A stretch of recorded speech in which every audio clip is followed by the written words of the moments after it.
आज हम अपनी weekly video science MCQ with explanation का पार्ट 4 लेके आए हैं। ये सभी के सभी क्वेश्चंस जो हैं वो एनएमएमएस एग्ज़ाम 2018-19 में पूछे गए थे और सभी questions CTET, REET, DSSB, SSC exams के लिए भी महत्वपूर्ण है। तो एक एक करके इन क्वेश्चंस को समझते हैं डिटेल के साथ। सबसे पहला क्वेश्चन है, a charged balloon attaches to a wall because of.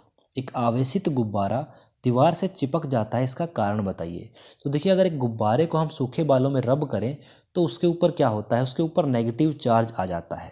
गुब्बारे के ऊपर नेगेटिव चार्ज आ जाता है और जब इसको दीवार के पास लाया जाता है, क्योंकि दीवार न्यूट्रल है, उसके ऊपर कोई चार्ज नहीं है, तो उसका जो पॉजिटिव चार्ज है वो एक साइड हो जाएगा और नेगेटिव चार्ज जो है वो एक साइड हो जाएगा। इसको इंडक्शन कहा जाता है।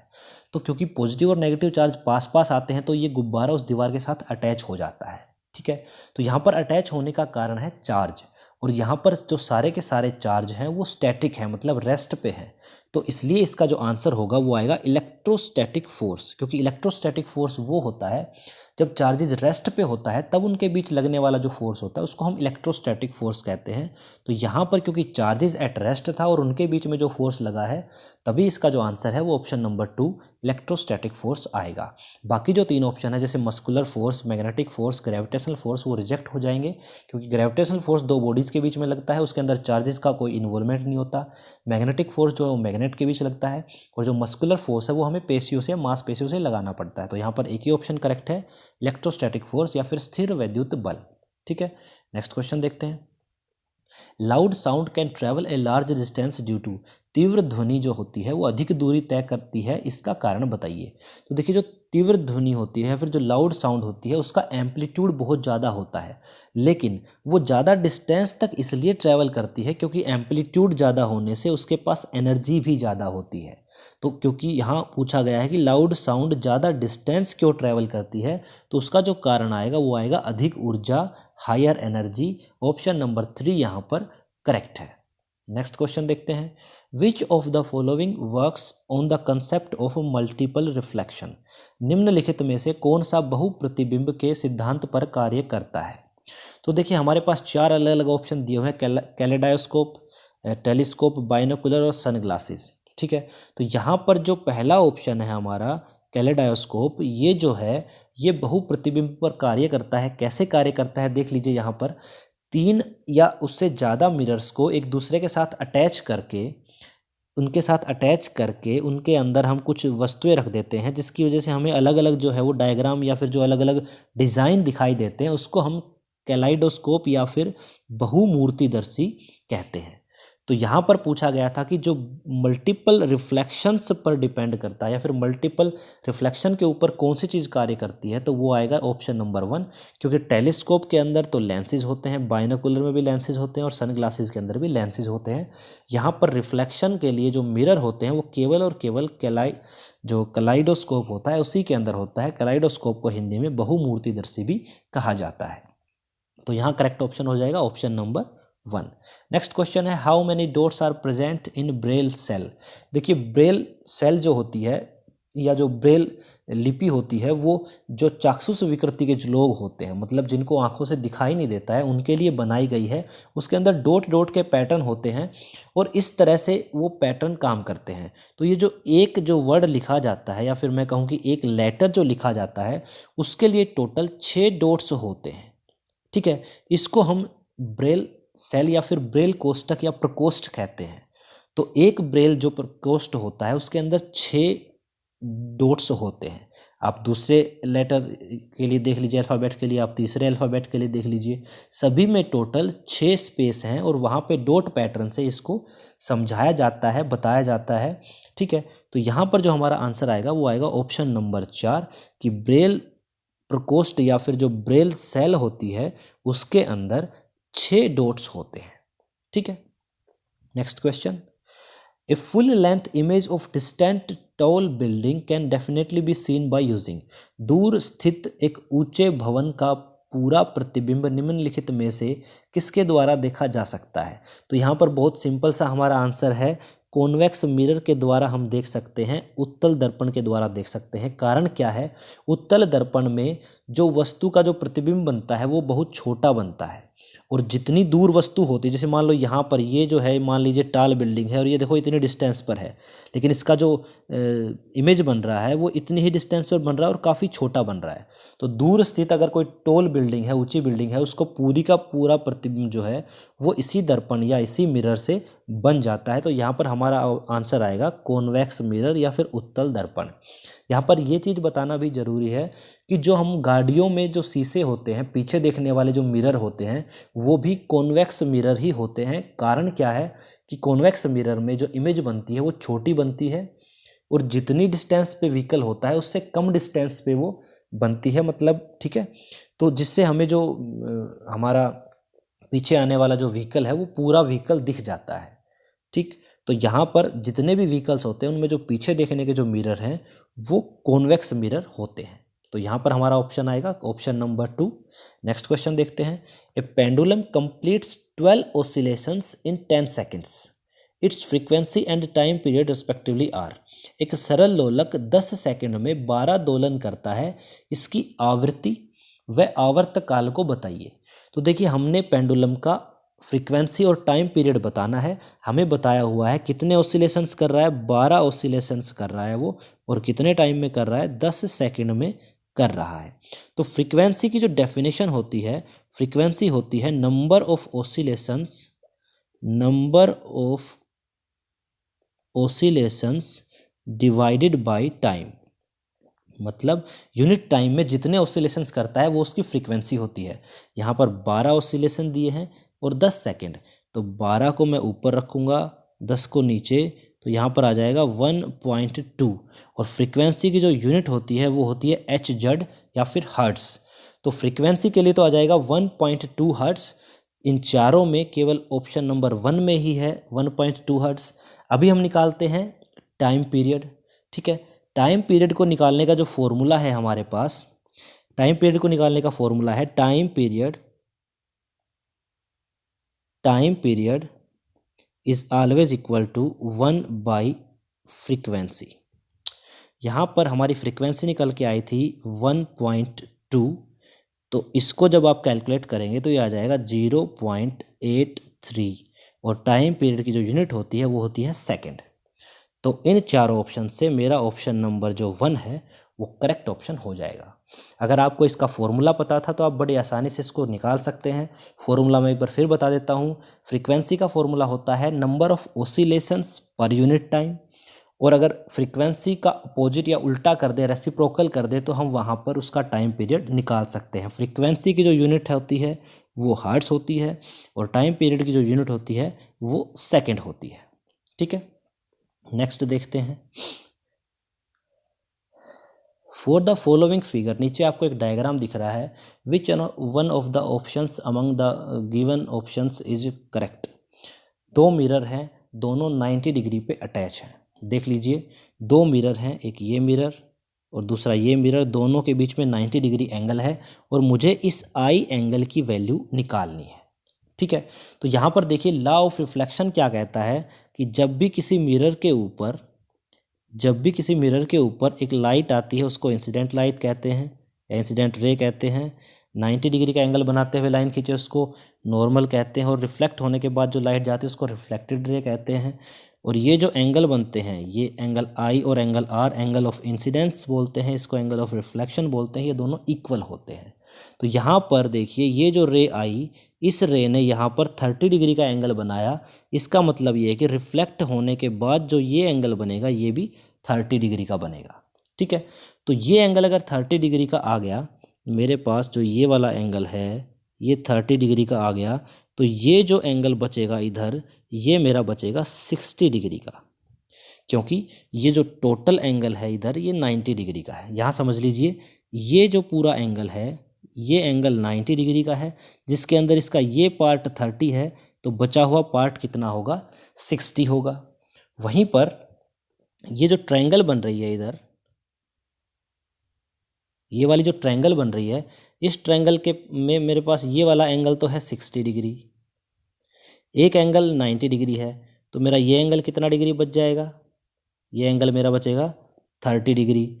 और अगर ये एंगल 30 डिग्री है तो बचा हुआ जो ये एंगल है इधर, ये मेरा आ जाएगा 60 डिग्री, और यही हमारा आई है। तो यहाँ पर आई की वैल्यू आ जाएगी ऑप्शन नंबर 3 60 डिग्री। ठीक है, अगर आपको लॉ ऑफ रिफ्लेक्शन पता है और आपको ये पता है कि ट्रायंगल के तीनों एंगल्स का सम 180 होता है, तो आप ये आई की वैल्यू बड़ी आसानी से निकाल सकते हो। आई की वैल्यू आएगी 60 डिग्री। ठीक है, नेक्स्ट क्वेश्चन देखते हैं। Some animals can hear sounds about 20,000 hertz which human beings can not hear. Which of the following animals can not hear the sound about 20,000 hertz. कुछ पशु आप जानते हैं कि 20,000 हर्ट्ज से ऊपर की आवाज़ भी सुन सकते हैं, लेकिन हम मनुष्य उसको नहीं सुन सकते।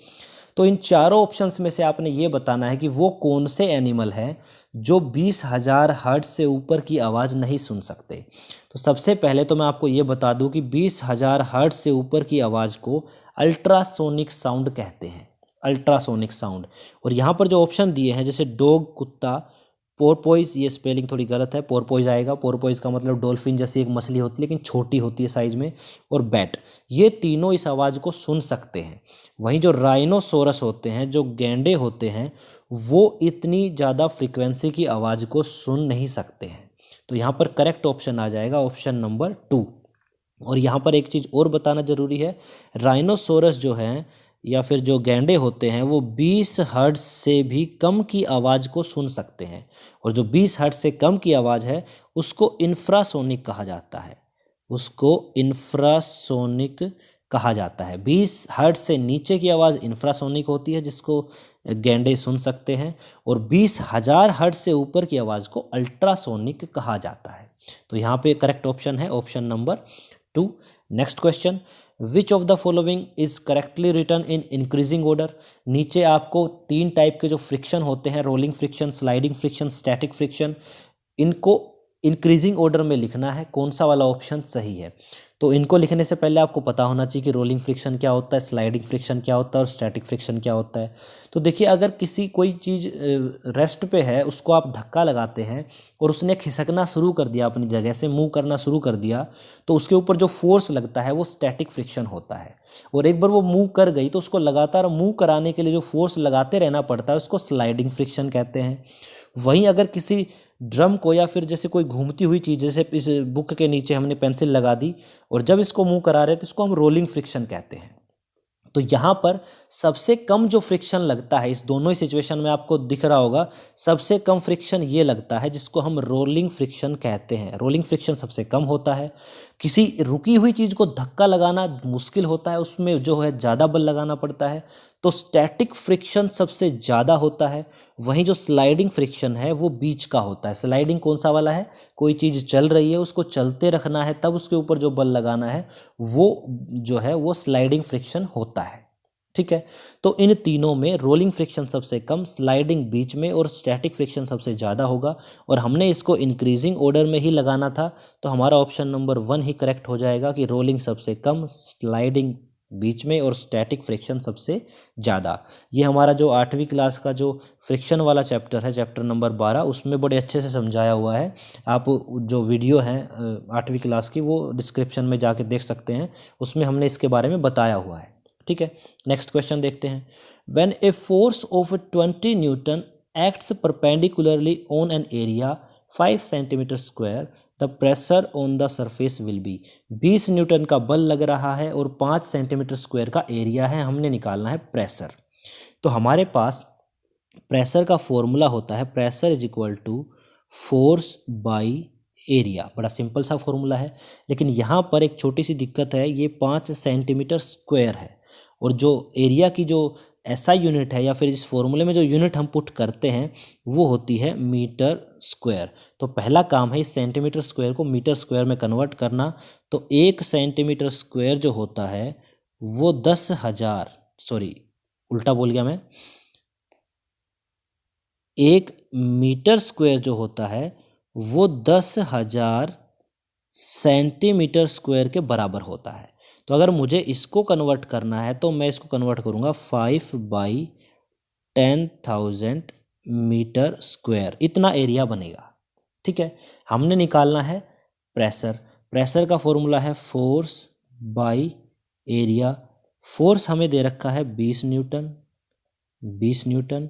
और जो एरिया है वो मैं इसके नीचे पुट कर दूंगा, 5 यहाँ आ जाएगा और जो 10,000 है वो यहाँ पर आ जाएगा। ठीक है, जब इसको आप काटेंगे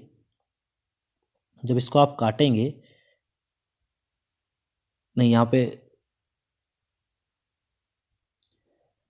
जब इसको हम काटेंगे तो ये जाएगा 4 पर, इधर था 10,000, तो ये आ गया हमारा 4 इंटू 10,000 बराबर है 40,000 न्यूटन पर मीटर स्क्वायर, और इसी को हम पास्कल भी कहते हैं। तो हमारा जो आंसर निकल के आया वो निकल के आया 40,000 पास्कल या फिर 40,000 न्यूटन पर मीटर स्क्वायर। लेकिन आप यहाँ देखेंगे कि ऐसा कोई भी ऑप्शन नहीं है।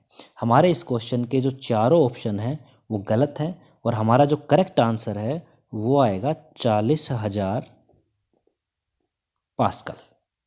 ठीक है, इसके सारे के सारे ऑप्शंस गलत हैं। अगर आपको फॉर्मूला पता है कि प्रेशर बराबर होता है फोर्स बाई एरिया, और एरिया जो है वो मीटर स्क्वायर में होना चाहिए, फोर्स न्यूटन में होना चाहिए, तो सबसे पहला काम है इसको कन्वर्ट करने का। इसको कन्वर्ट करने के लिए 10,000 से इसको डिवाइड करना पड़ेगा, तब ये मीटर स्क्वायर बनेगा। और फिर जैसे हमने कैलकुलेशन करी कि 20 ऊपर आ जाएगा, 5 नीचे, और इसका जो 10,000 है वो यहाँ चला जाएगा, और काटने पर ये 4 और 4 गुना 10,000 बराबर है 40,000। तो 40,000 पास्कल हमारा इसका करेक्ट आंसर है, जो कि ऑप्शंस में है ही नहीं। ठीक है, तो इसके सारे ऑप्शंस गलत हैं। नेक्स्ट क्वेश्चन देखते हैं। A rubber sucker when pressed on a surface sticks to it and it is very hard to pull it up. To pull the sucker off the surface the applied force should be large enough to overcome. देखिए, जो चूसक आपने देखे होंगे rubber के होते हैं, उनको किसी चीज़ पे चिपका दिया जाता है तो उनको हटाना बड़ा मुश्किल होता है, और उनको तभी हटाया जा सकता है जब, ये सवाल आपसे पूछा है। तो आपने अगर फोर्स और प्रेशर वाला चैप्टर पढ़ा है तो वहाँ पे जो एटमॉस्फेरिक प्रेशर होता है उस प्रिंसिपल पर जो ये चूसक होते हैं वो काम करते हैं। तो इनके ऊपर क्या होता है कि जैसे मैंने इस सरफेस पे चिपकाया हुआ है, तो इसके ऊपर जो प्रेशर लग रहा है ये एटमॉस्फेरिक प्रेशर लग रहा है।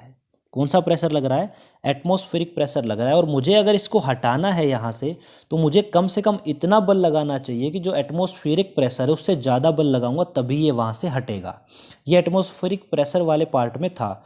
तो इसमें देखिए ग्रेविटेशनल का कोई काम नहीं है, इलेक्ट्रोस्टैटिक का भी कोई काम नहीं है। यहाँ पर जो सारा काम है वो एटमॉस्फेरिक प्रेशर का है। तो हम अगर उसके ऊपर एटमॉस्फेरिक प्रेशर से ज़्यादा अगर फोर्स लगाएंगे तभी वो चूसक वहाँ से हट सकता है। तो इसका करेक्ट ऑप्शन हो जाएगा ऑप्शन नंबर 3, वायुमंडलीय दाब या फिर एटमॉस्फेरिक प्रेशर। नेक्स्ट क्वेश्चन है, the optical phenomena twinkling of star is due to. तारों का टिमटिमाना जो है वो किसकी वजह से होता है? तो देखिए, तारे का टिमटिमाने का अर्थ होता है कि तारा जो है उसकी स्थिति हमें स्पष्ट दिखाई नहीं देती, कभी वो ऊपर कभी नीचे दिखाई देता है, जिसकी वजह से वो हमें टिमटिमाता हुआ दिखाई देता है, ट्विंकलिंग करता दिखाई देता है। उसका कारण क्या है? जो हमारा इन्वायरमेंट है, जो हमारा एटमॉस्फेयर है, उसके अंदर अलग अलग लेयर्स होती हैं, और वो किसी की डेंसिटी ज़्यादा होती है, मतलब वो डेंस होता है, कोई मीडियम डेंस होता है, कोई मीडियम रेयर होता है, जिसकी वजह से एटमॉस्फेरिक रिफ्रैक्शन होता है। क्योंकि एक मीडियम से दूसरे मीडियम में जब लाइट ट्रैवल करती है तो वो बेंड होती है, मुड़ती है, अपना रास्ता पाथ चेंज करती है। इसलिए हमें एक ही स्टार के 3-3, 4-4 या फिर अलग अलग पोजीशंस नज़र आते हैं, जिसकी वजह से हमें जो स्टार्स है वो ट्विंकलिंग करते नज़र आते हैं। तो यहाँ पर ट्विंकलिंग करने का कारण क्या हुआ? जो एटमॉस्फेयर है उससे होने वाला रिफ्रैक्शन। तो करेक्ट ऑप्शन हो जाएगा option number 3, atmospheric refraction. Reflection क्यों नहीं हुआ यहाँ पर? क्योंकि रिफ्लेक्शन वहाँ होता है जहाँ पर मिरर होता है, लेकिन हमारे एटमॉस्फेयर में मिरर नहीं है, अलग अलग लेयर्स होती हैं, कोई डेंस है, कोई रेयर है, जिसकी वजह से हमें जो है स्टार्स जो है ट्विंकल करते हुए दिखाई देते हैं। तो यहाँ पर करेक्ट ऑप्शन हो जाएगा ऑप्शन नंबर 3, एटमॉस्फेरिक रिफ्रैक्शन। ठीक है, नेक्स्ट क्वेश्चंस देखते हैं। The polymer used for non stick coating on the cookware. जो खाना बनाने के जो नॉन स्टिक बर्तन होते हैं जिनके ऊपर ये काले रंग की परत चढ़ी हुई होती है, किससे बनी होती है? ये लास्ट वीडियो में भी आया था लास्ट वीडियो में भी ये क्वेश्चन आया था, तो इसका जो करेक्ट आंसर है वो टेफ्लॉन है। टेफ्लॉन की लेयर इनके ऊपर चढ़ी होती है जिसको टेट्राफ्लोरोइथीन भी कहा जाता है। ठीक है, पिछली वीडियो में भी आप ये क्वेश्चंस अगर आपने देखी है तो आपने ज़रूर देखा होगा। जिसने पिछली वीडियो नहीं देखी है उसके 3 पार्ट जो हैं पहले आ चुके हैं। ये 3 पार्ट आपको डिस्क्रिप्शन में देखने को मिलेगा इनका लिंक। नेक्स्ट क्वेश्चन देखते हैं। Salt is obtained from sea water by the process of. समुद्र जल से नमक को अलग करने की जो प्रक्रिया है वो कैसे होती है। देखो, सोल्ट जब बनाया जाता है तो क्या करते हैं, समुद्र के पानी को खेतों में इकट्ठा कर लिया जाता है और सूरज की जब रोशनी और धूप उसके ऊपर आती है तो पानी इवेपोरेट होके, वाष्पित होके उड़ जाता है और नमक बच जाता है, जैसा कि आपको इसमें दिखाया हुआ है। तो पानी से नमक अलग करने की जो प्रक्रिया है उसके अंदर इवेपोरेशन या फिर वाष्पन होता है।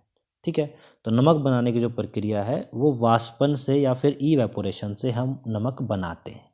ठीक है, तो इसका करेक्ट ऑप्शन हो जाएगा option number 1। Next, in the process of galvanisation of iron which of the following metal is used. ये भी लास्ट वीडियो में क्वेश्चन आया था कि जो गैल्वेनाइजेशन होता है आयरन का, उसमें आयरन के ऊपर किसकी लेयर चढ़ाई जाती है, तो उसके आंसर है उसका जिंक की लेयर चढ़ाई जाती है, जस्ता की लेयर चढ़ाई जाती है। और क्यों चढ़ाई जाती है, क्योंकि जिंक जो है अगर लोहे के ऊपर उसकी परत चढ़ा देते हैं तो लोहे के ऊपर जंग नहीं लगता, वो जंग लगने से बच जाता है। तो गैल्वेनाइजेशन में या फिर यसद लेपन में जिंक की लेयर चढ़ती है आयरन के ऊपर। ठीक है, next question. Which of the base is used in window glass cleaner. जो कांच की विंडो साफ करने के जो क्लीनर आते हैं, ऐसे आपने बोतल में देखा होगा, उसमें कौन सा बेस इस्तेमाल किया जाता है। तो यहाँ पर करेक्ट ऑप्शन है ऑप्शन नंबर 4, अमोनियम हाइड्रोक्साइड। और कारण क्या है अमोनियम हाइड्रोक्साइड का ही इस्तेमाल करने का, हम पानी से भी तो साफ़ कर सकते हैं। देखिए, पानी से या किसी और चीज़ से जब साफ़ करते हैं तो उसके दाग वहाँ पर रह जाते हैं, लेकिन अमोनियम हाइड्रोक्साइड की एक प्रॉपर्टी होती है कि ये बहुत जल्दी इवेपोरेट हो जाता है। आपने लगा के साफ़ किया, ये तुरंत वाष्प बन के इवेपोरेट होके उड़ जाएगा और इसके जो दाग हैं, जो स्टेन है, वो नहीं बचते हैं। तो यहाँ पर अमोनियम हाइड्रोक्साइड इस्तेमाल किया जाता है कांच साफ करने वाले जितने भी स्प्रे आती हैं उनके अंदर। तो करेक्ट ऑप्शन हो जाएगा option number 4।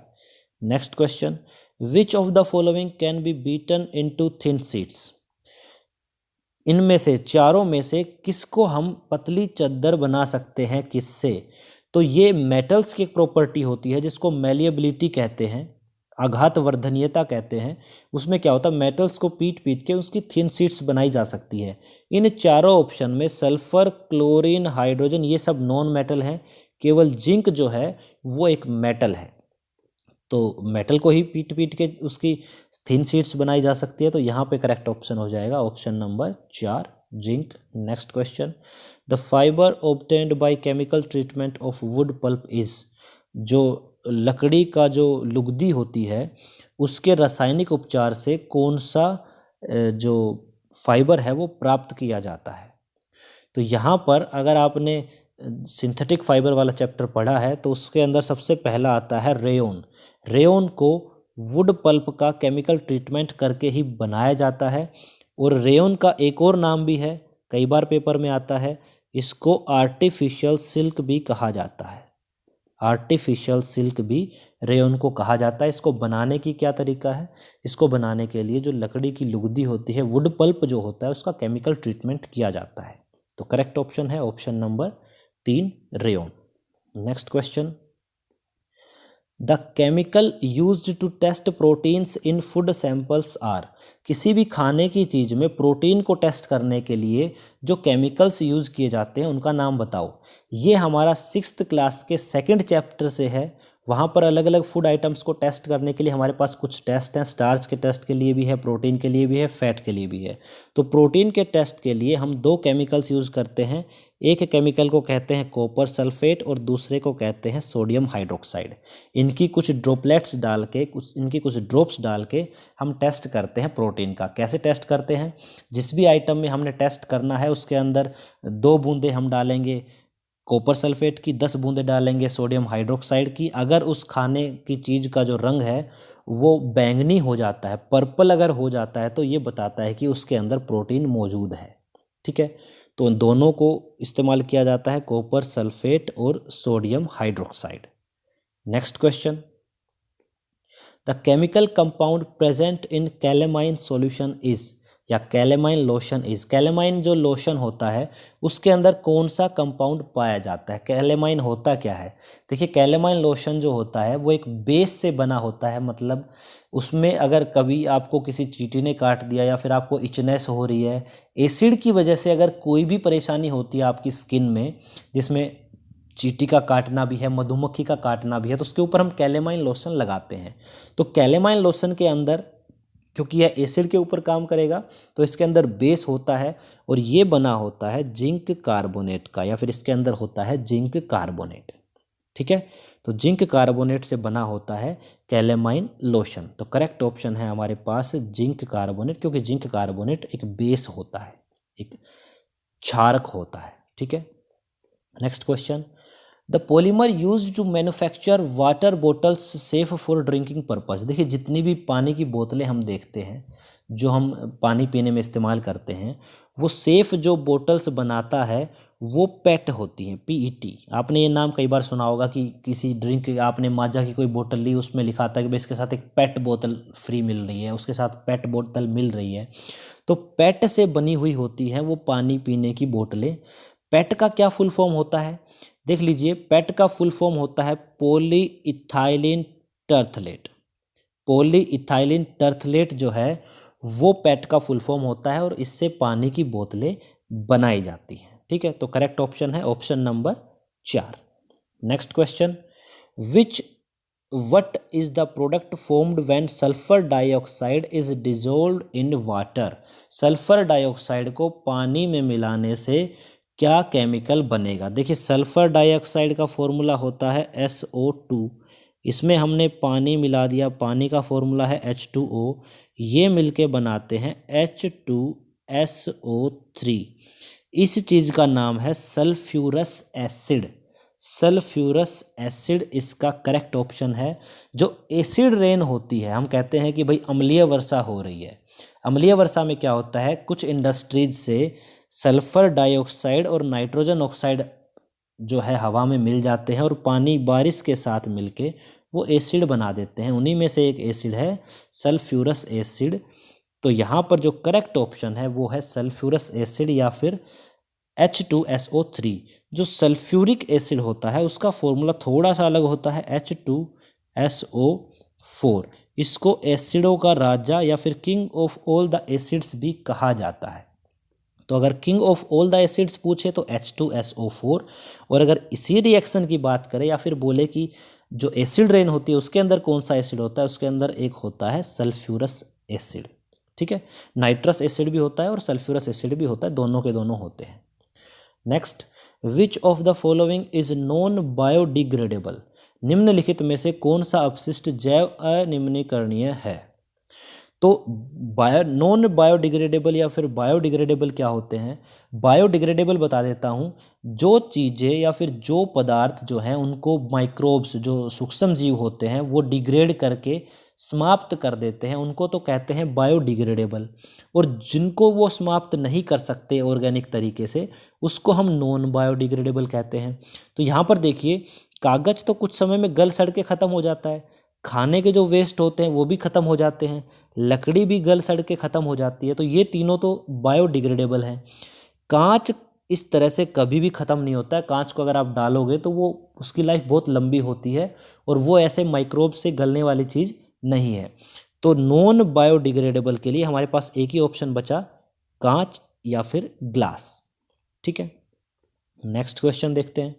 Plastids containing pigments are known as, मतलब वो प्लास्टिड जिनके अंदर पिगमेंट्स होते हैं, पिगमेंट्स मतलब कलर का कोई पिगमेंट होता है, रंजक होता है, उसको क्या कहते हैं? देखिए प्लास्टिड ना दो टाइप के होते हैं, एक को कहते हैं ल्यूकोप्लास्ट, मतलब जो वाइट कलर के प्लास्टिड होते हैं जिनके अंदर कोई कलर नहीं होता, सिर्फ वाइट होता है, उसको हम ल्यूकोप्लास्ट कहते हैं। वहीं जो कलरफुल होते हैं, जिसमें अलग अलग कलर होते हैं, उसको हम क्रोमोप्लास्ट कहते हैं। जैसे आपने देखा होगा कुछ फूलों के जो रंग हैं वो गुलाबी होते हैं, कुछ फूलों के रंग जो हैं वो बैंगनी होते हैं, पत्तों के रंग हरे होते हैं। तो ये जो जहाँ पर कलर की बात आती है, वाइट के अलावा जो भी कलर हैं वो सारे के सारे क्रोमोप्लास्ट होते हैं। और उसमें भी जो पत्तों का रंग होता है, जो सिर्फ पत्तों का रंग हरा होता है, वो क्लोरोप्लास्ट की वजह से होता है, क्लोरोप्लास्ट की वजह से होता है। ठीक है, तो यहां पर पूछा था plastid containing pigments are known as, तो कलर पिगमेंट जो होता है वो क्रोमोप्लास्ट में होता है। तो हमारा यहाँ पर जो करेक्ट ऑप्शन है वो ऑप्शन नंबर 3 हो जाएगा, क्रोमोप्लास्ट। अगर ग्रीन कलर का कभी पूछे तो आप बताएंगे क्लोरोप्लास्ट, वाइट कलर का अगर पूछ ले तो आप कहेंगे ल्यूकोप्लास्ट। ये तीनों ही प्लास्टिड के टाइप हैं। Next question, two processes done efficiently by combine machine are. Combine machine क्या करती है, ये आपके सामने है। ये फसल को काटने का काम और साथ में जो भूसा होता है उससे अनाज निकालने का काम, दोनों काम एक साथ कर लेती है। तो कटाई को हम हार्वेस्टिंग कहते हैं और भूसे से अनाज निकालने को हम थ्रेसिंग कहते हैं। तो कंबाइन जो है ये दोनों काम एक साथ कर लेती है। तो पहला ही ऑप्शन है हमारा हार्वेस्टिंग एंड थ्रेसिंग, कटाई और थ्रेसिंग, ये दोनों काम कंबाइन एक साथ कर लेती है। तो यहाँ पर हमारा करेक्ट ऑप्शन होगा option number 1। Next question, silver revolution is associated with the production of. रजत क्रांति किसके उत्पादन से जुड़ी हुई है। देखिए हमारे देश में ना बहुत सारी क्रांतियाँ हुई हैं अलग अलग चीज़ को प्रोडक्शन के लिए। जैसे दूध के प्रोडक्शन को बढ़ाने के लिए वाइट रेवोल्यूशन हुआ था। ठीक है, उसी तरह से हमसे पूछा है कि सिल्वर रेवोल्यूशन किसके प्रोडक्शन को बढ़ाने के लिए हुआ था। तो सिल्वर जो रेवोल्यूशन है वो पोल्ट्री प्रोडक्ट्स के लिए हुआ था। और यहाँ पर पोल्ट्री प्रोडक्ट्स के अंदर सिर्फ एक ही चीज़ दी हुई है, अंडा उत्पादन। तो रजत क्रांति जो है वो अंडा उत्पादन को बढ़ाने के लिए हमारे देश में लाई गई थी। अब जो बाकी के 4 ऑप्शन हैं इनको भी समझते हैं। देखिए जो ग्रेन्स हैं, मतलब अनाज की किस्मों को बढ़ाने के लिए जो हमारी जो क्रांति थी उसको हम ग्रीन रेवोल्यूशन कहते हैं, हरित क्रांति के नाम से जानी जाती है। मिल्क के लिए जो थी या दुग्ध के लिए जो थी उसको वाइट रेवोल्यूशन या फिर श्वेत क्रांति के नाम से जानते हैं। मछलियों के उत्पादन को बढ़ाने के लिए जो क्रांति हुई थी उसको हम ब्लू रेवोल्यूशन के नाम से जानते हैं, नीली क्रांति के नाम से जानते हैं या फिर नील क्रांति के नाम से जानते हैं। ठीक है, इसी तरह से एक और क्रांति हुई थी जो मांस जो होता है मीट को बढ़ाने के लिए जो क्रांति हुई थी उसको हम पिंक रेवोल्यूशन के नाम से जानते हैं। लेकिन हमारा सवाल था सिल्वर रेवोल्यूशन। सिल्वर रेवोल्यूशन जो पोल्ट्री प्रोडक्ट्स होते हैं जैसे कि चिकन या फिर जो एग, उसके लिए की गई थी। और हमारे यहाँ पे केवल एक ही ऑप्शन है एग प्रोडक्शन, तो एग प्रोडक्शन या अंडा उत्पादन हमारा करेक्ट ऑप्शन आएगा। नेक्स्ट देखते हैं, Which of the following set of chromosomes exactly refers to human male gamete? जो ह्यूमन मेल गैमेट होता है, नर युग्मक जो होता है जिसको हम शुक्राणु या फिर स्पर्म सेल कहते हैं, उसके अंदर क्रोमोसोम्स एग्जैक्टली क्या होते हैं। देखिए जो मेल गैमेट होता है जिसको हम शुक्राणु कहते हैं कुछ इस तरह का दिखता है और इसके अंदर कुल मिला के 23 क्रोमोसोम होते हैं, 23 गुणसूत्र होते हैं। नॉर्मल हमारी कोई कोशिका होती है शरीर की, उसके अंदर 46 गुणसूत्र होते हैं। लेकिन जो शुक्राणु कोशिका है उसको हैप्लॉइड सेल कहते हैं, उसके अंदर 23 गुणसूत्र होते हैं। 23 में क्या होता है, 22 गुणसूत्र तो अलग होते हैं और जो लास्ट वाला जो गुणसूत्र होता है वो या तो एक्स होता है या तो वो लास्ट वाला गुणसूत्र वाई होता है। इस लास्ट वाले गुणसूत्र को हम सेक्स क्रोमोसोम भी कहते हैं। तो ये दोनों ही चीज़ें संभव हैं male gamete, human male gamete के लिए। ठीक है, 22 प्लस एक्स या फिर 22 प्लस वाई। यहाँ पर 22 प्लस वाई एक ऑप्शन है और बाकी तो दोनों ऑप्शन खराब हैं, गलत हैं। लेकिन यहाँ पर एक ऑप्शन है 22 प्लस एक्स वाई, ये थोड़ा सा गलत लिखा हुआ है। अगर इसको ऐसे लिखा होता कि 22 प्लस एक्स ओब्लिक वाई, मतलब या तो एक्स होगा या वाई होगा, तब हमारा ये ऑप्शन करेक्ट होगा। इस क्वेश्चन में भी सारे के सारे ऑप्शन गलत हैं, लेकिन फिर भी जो हमारा ये वाला ऑप्शन है ये सबसे ज़्यादा करेक्ट है, 22 प्लस एक्स वाई। ठीक है, वहीं अगर बात आई है मेल गैमेट की तो जो फीमेल गैमेट होते हैं उसके बारे में बात कर लेते हैं। फीमेल गैमेट को एग सेल कहते हैं। एग सेल के अंदर भी 23 क्रोमोसोम होते हैं जिसमें से 22 क्रोमोसोम तो अलग होते हैं और लास्ट वाला जो है वो एक्स क्रोमोसोम होता है। तो अगर फीमेल गैमेट में क्रोमोसोम पूछे तो आएगा 22 प्लस एक्स, और अगर मेल का पूछा है तो मेल में 22 प्लस एक्स भी हो सकता है, 22 प्लस वाई भी हो सकता है। इन दोनों में से कोई भी हो सकता है, ये भी हो सकता है और ये भी हो सकता है। तो इस क्वेश्चन का जो सबसे करेक्ट ऑप्शन है वो ऑप्शन नंबर 3 है। Next, which of the following organ is affected by jaundice? पीलिया नामक जो रोग होता है उससे कौन सा वाला अंग जो है वो सबसे ज़्यादा प्रभावित होता है? तो देखिए, पीलिया रोग से हमारा लीवर भी प्रभावित होता है, हमारा पेनक्रियास भी प्रभावित होता है और जो गाल ब्लैडर होता है वो भी प्रभावित होता है। लेकिन इनमें सबसे ज़्यादा जो इफ़ेक्ट पड़ता है वो लीवर पे पड़ता है, जिगर पे पड़ता है, क्योंकि हमारे यहाँ पे और कोई ऑप्शन नहीं है। 1 and 2, 2 and 3, 3 and 4 इस टाइप का तो ऑप्शन ही नहीं है। तो यहाँ पर सबसे ज़्यादा इफेक्ट अगर पड़ता है तो लीवर के ऊपर पड़ता है, तो हम इसका आंसर करेंगे लीवर। लेकिन पेनक्रियास या फिर अग्नाशय पर भी फर्क पड़ता है। मैंने आपको बताया 3 चीज़ों पर फर्क पड़ता है, लीवर, पेनक्रियास और तीसरा है गोल ब्लैडर। इन तीनों पर ही पीलिया रोग का इफेक्ट पड़ता है, लेकिन सबसे ज़्यादा पड़ता है लीवर पे। तो हमारा 3 नंबर ऑप्शन करेक्ट है। Next question, which of the following is cold blooded animal? देखिए, 2 टाइप के एनिमल्स होते हैं, कोल्ड ब्लडेड एनिमल्स और warm blooded animals. Cold blooded animals वो होते हैं जिनका बॉडी टेम्परेचर जो है वो फिक्स नहीं होता, वो अपना बॉडी टेम्परेचर इन्वायरमेंट के हिसाब से चेंज करते हैं, ठीक है। उनको कोल्ड ब्लडेड एनिमल्स कहते हैं, मतलब उनके शरीर में हीट जनरेट नहीं हो पाती। वहीं जो हम जैसे जो इंसान है, मनुष्य हैं, इनके अंदर क्या होता है, हमेशा चाहे कैसा भी मौसम हो हमारा टेम्परेचर एकदम फिक्स रहता है, हम अपना टेम्परेचर मेंटेन करते हैं हीट प्रोड्यूस करके। तो हमको वार्म ब्लडेड एनिमल्स कहते हैं। तो इन सभी के अंदर सिर्फ एक ये जो लिजर्ड है, छिपकली जो है, ये कोल्ड ब्लडेड एनिमल होता है। बाकी रैट, बर्ड और चिंपैंजी ये सभी हमारे जैसे वार्म ब्लडेड एनिमल्स होते हैं। तो कोल्ड ब्लडेड और वार्म ब्लडेड आपको समझ में आ गया होगा। केवल जो छिपकली है यहाँ पर, छिपकली जो है या फिर लिजर्ड है, वो कोल्ड ब्लडेड एनिमल्स में आती है। इसी तरह सांप, मगरमच्छ, ये सारे के सारे भी कोल्ड ब्लडेड एनिमल्स में आते हैं, ठीक है। Next question, if there was no carbon dioxide in the earth's atmosphere the temperature of earth would be? अगर पृथ्वी के वायुमंडल में कार्बन डाइऑक्साइड नहीं होती तो पृथ्वी का तापमान क्या होता? देखिए, कार्बन डाइऑक्साइड का हमारे तापमान से क्या रिलेशन है वो समझना ज़रूरी है।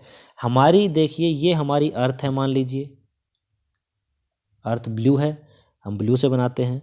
ये हमारी अर्थ है, इसके चारों ओर हमारा एटमॉस्फेयर होता है और एटमॉस्फेयर के अंदर कार्बन डाइऑक्साइड गैस भी है। यहाँ पर कहीं सन है। कार्बन डाइऑक्साइड क्या काम करती है, जो सन से रेज आती हैं, जब ये रिफ्लेक्ट होके वापस जाने को होती हैं तो कार्बन डाइऑक्साइड की जो लेयर है हमारे एटमॉस्फेयर में वो उसको रोक के रखती है, और उसके रोकने से जो हमारा अर्थ का जो टेम्परेचर है वो मेंटेन रहता है।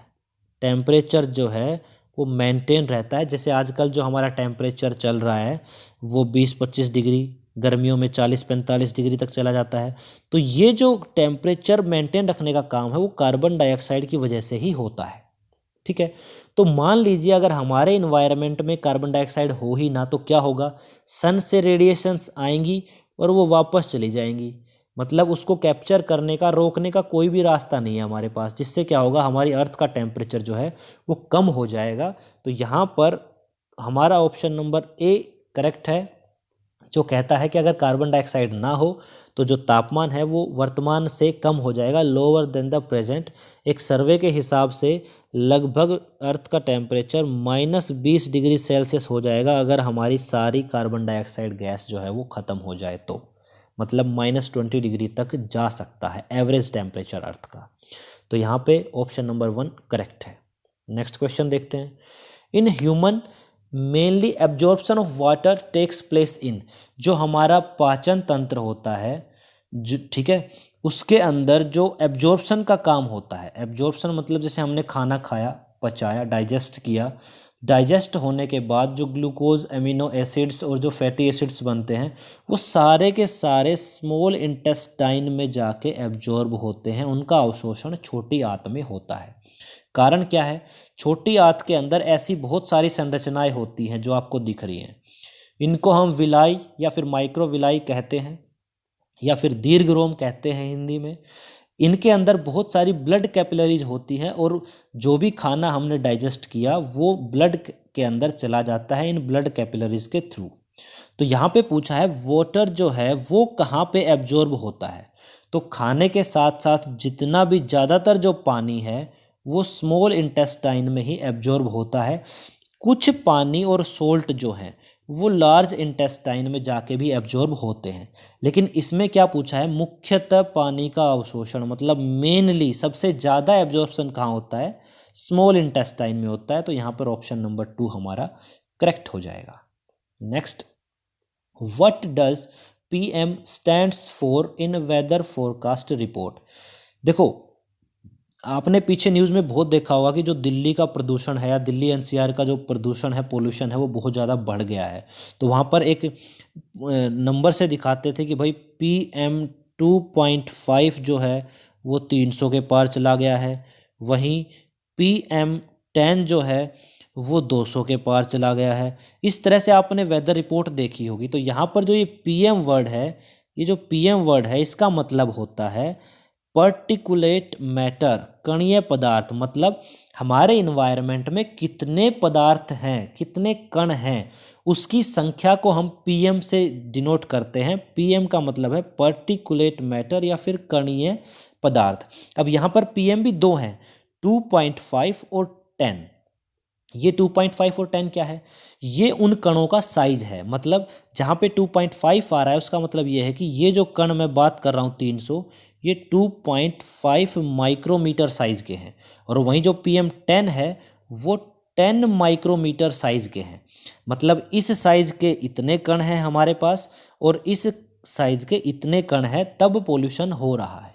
ठीक है, ये उस रिपोर्ट में दिखाया जाता है। तो वेदर फोरकास्ट या फिर वेदर रिपोर्ट में जो PM वर्ड है वो यूज़ किया जाता है पर्टिकुलेट मैटर या फिर कणीय पदार्थ के बारे में, कि भाई हमारे जो फिलहाल प्रदूषण या फिर जो भी लेवल है उसके अंदर कितने सारे जो ये पर्टिकुलेट मैटर हैं, जो महीन बारीक बारीक जो कण हैं, ये कितने हैं, उसको इसमें रिपोर्ट में दिखाया जाता है। Next question, chemical pollution in water body helps in growth of. जल में रासायनिक प्रदूषण किसके संवर्धन में सहायक होता है। तो देखिए पानी में अगर केमिकल पोल्यूशन बढ़ जाए तो मछलियों के लिए या फिर जितने भी जलीय जीव होते हैं उनके लिए वो हानिकारक होता है, क्योंकि पानी में ऑक्सीजन की कमी हो जाती है।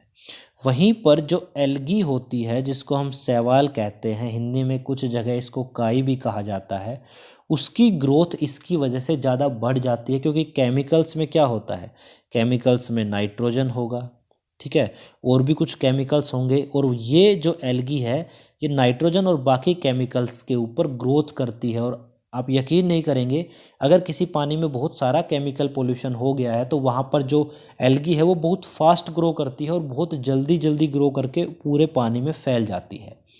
तो जब रासायनिक प्रदूषण वाला या फिर केमिकल पोल्यूशन वाला पानी है तो वहाँ पर एल्गी की ग्रोथ सबसे ज़्यादा होती है, और बाकी जितने भी जलीय जीव होते हैं उनको हमेशा नुकसान होता है, क्योंकि वहाँ पे पानी क्या बोलते हैं, ऑक्सीजन की कमी हो जाती है। तो इसका ऑप्शन नंबर 4 करेक्ट है।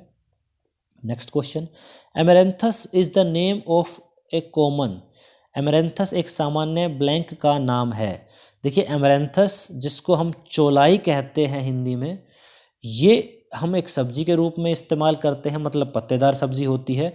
और असल में कभी कभी इसको ऑर्नामेंटल प्लांट्स, मतलब जो घर में जो साज सज्जा बढ़ाने के लिए जो पौधे लगाए जाते हैं उनमें भी इसका इस्तेमाल किया जाता है। लेकिन असल में ये एक खरपतवार होता है, एक वीड होता है। ठीक है, एमरेंथस जो है वो एक वीड होता है, खरपतवार होता है। तो यहाँ पे ऑप्शन नंबर 4 हमारा करेक्ट हो जाएगा। एमरेंथस को चौलाई बोला जाता है और हम कई बार घरों में इसकी सब्जी बनाते हैं, सेलुलोज से भरपूर होती है पत्तेदार सब्जी। लास्ट क्वेश्चन है आज का, development of secondary sexual characteristics in human males is due to. मानव नर में गौण लैंगिक लक्षणों को विकसित करने वाला हार्मोन कौन सा है। तो सबसे पहले पता होना चाहिए कि सेकेंडरी सेक्सुअल कैरेक्टरिस्टिक्स होती क्या है। देखिए सेकेंडरी सेक्सुअल कैरेक्टरिस्टिक्स का मतलब होता है जैसे जो लड़के हैं उनके चेहरे पे मूछ दाढ़ी का आ जाना, उनकी जो आवाज़ है वो फ्लैट हो जाती है, फटी फटी आवाज़ हो जाती है। इन सब के पीछे जो हार्मोन होता है वो मेल हार्मोन होता है जिसका नाम है टेस्टोस्टेरोन। टेस्टोस्टेरोन की वजह से जो नर होते हैं या फिर जो मेल होते हैं उनके अंदर ये सेकेंडरी सेक्सुअल कैरेक्टरिस्टिक्स आते हैं। क्या क्या है वो? ये दाढ़ी मूछ निकल आना, जो आवाज़ है उसका फटा या फ्लैट हो जाना, ये टेस्टोस्टेरोन की वजह से होता है और ये टेस्टिकल्स से निकलता है। वहीं जो फीमेल्स होती हैं, जब फीमेल्स के अंदर जो सेकेंडरी सेक्सुअल कैरेक्टरिस्टिक्स होती हैं उसके पीछे जो हार्मोन है वो एस्ट्रोजन होता है जो ओवरीज से निकलता है। ओवरीज जो है उसको स्रावित करती है।